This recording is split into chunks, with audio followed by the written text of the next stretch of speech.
So God Said Go is a unique ministry here in Guatemala. Um, as we come into a village, we use the clinics as a way to open the door, so that we can come in and we can work with the ministers, the churches that are in a community. It allows us to start building some trust and some confidence in the people of that village. When two trucks full of gringos and hop out in a village, there's going to be at times a little bit of reluctance to completely trust us. Why are you here? Are you here just to make to make yourselves feel good?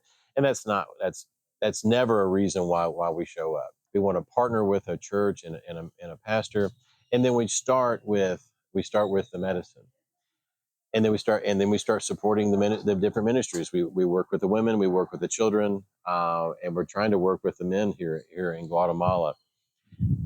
But at the end of the day, we're trying to work ourselves out of a job. We're trying to get the people to a point where the community starts to change.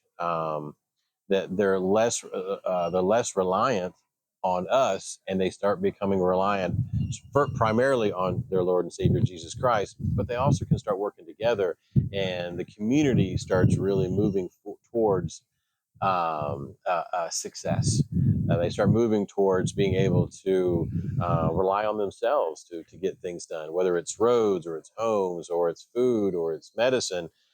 They're not relying on us. They're relying primarily first on God, but then they're relying on each other, and they're able to build a team within a community. So that's really the success that we want to have. Also, with the children's program, we want to see those kids grow, and see that, yes, Jesus is the way. And then we watch them grow from little kids to high schoolers, and then from high schoolers, and they can start some families. And it's just amazing to watch God move in their lives, each and every day.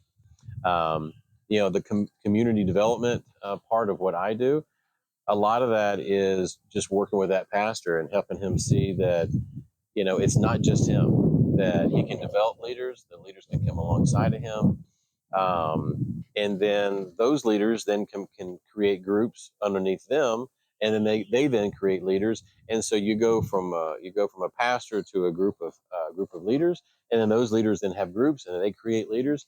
And then next thing you know, you've got people leaving the church to go off starting new ministries and starting new churches in places here in Guatemala that either don't have a church, or that church is just not very healthy.